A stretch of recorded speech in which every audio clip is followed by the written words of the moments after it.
Alléluia. Alléluia, Alléluia, Alléluia, Alléluia, Alléluia.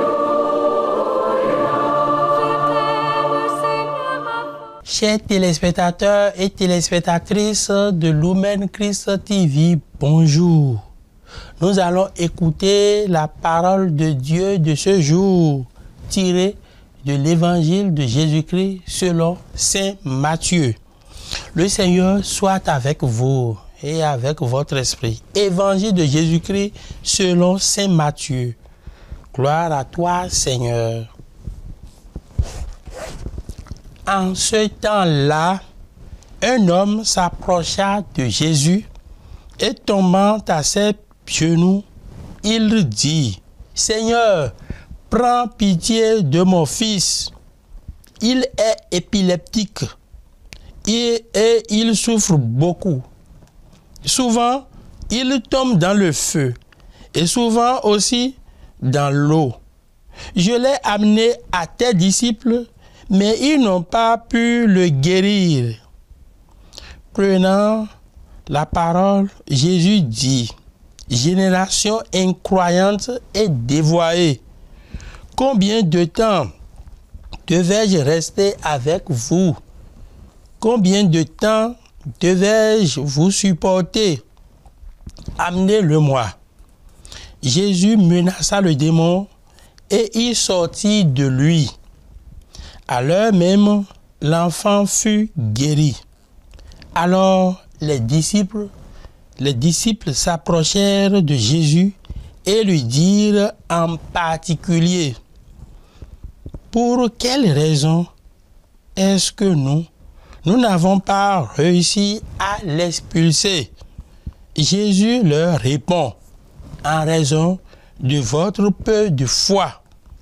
Amen, je vous le dis, si vous avez de la foi gros comme une graine de moutarde, vous direz à cette montagne: Transporte-toi d'ici jusque là-bas, et elle se transportera. Rien ne vous sera impossible. Acclamons la parole de Dieu. Louange à toi, Seigneur Jésus.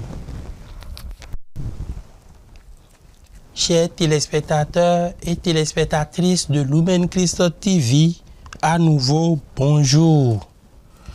À part l'épisode conclusif des aveugles de Jéricho, cette guérison est le seul récit de miracle de toute la session et se présente plutôt comme une leçon adressée aux disciples qui, en l'absence de Jésus, ont essayé d'exercer leur pouvoir. La scène se divise en trois parties. Un dialogue avec le père du malade, un constat d'échec, une plainte sévère de Jésus et la guérison de l'enfant. En privé, un échange entre Jésus et les disciples. Le père en difficulté vient à Jésus: Seigneur, prends pitié. La confiance de tant de suppliants déjà rencontrés dans les pages précédentes. Littéralement, son fils est lunatique, c'est-à-dire épileptique, selon la vieille croyance d'un rapport entre les crises et les phases de la lune.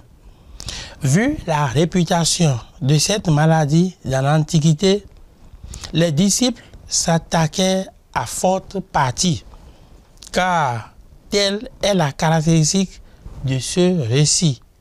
C'est aux disciples que l'homme en détresse avait remis sa foi. La vive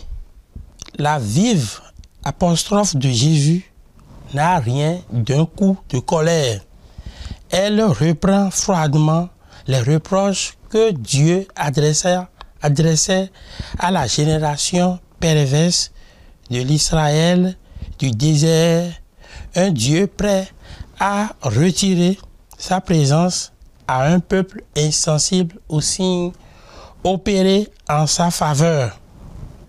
Jésus, Emmanuel, Dieu avec nous, porte le même jugement sur son peuple, mais surtout sur son Église qui, à chaque génération, risque, par son trop peu de foi, de décevoir l'attente des hommes en détresse. Après l'exorcisme réussi sur le champ par Jésus, c'est sur cette question de la foi qu'insiste l'entretien avec les disciples.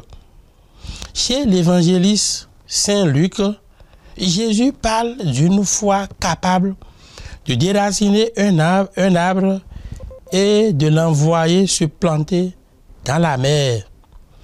Et à l'origine, il s'agit sans doute d'encourager la foi en la venue du règne de Dieu.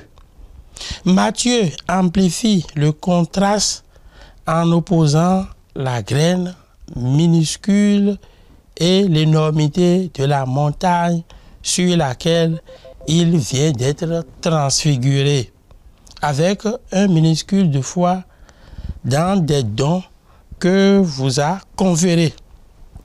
D'être conféré l'Emmanuel, dit-il, vous pourriez agir au-delà de ce qui paraît possible.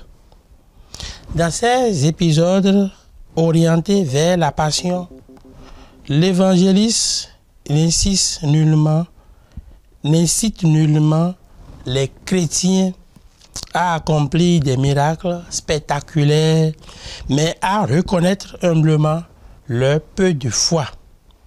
En d'autres termes, quel contraste entre votre peu de foi et la confiance de Jésus sur la croix.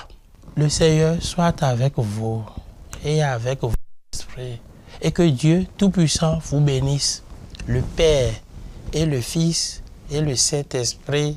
Amen. Alléluia. Alléluia.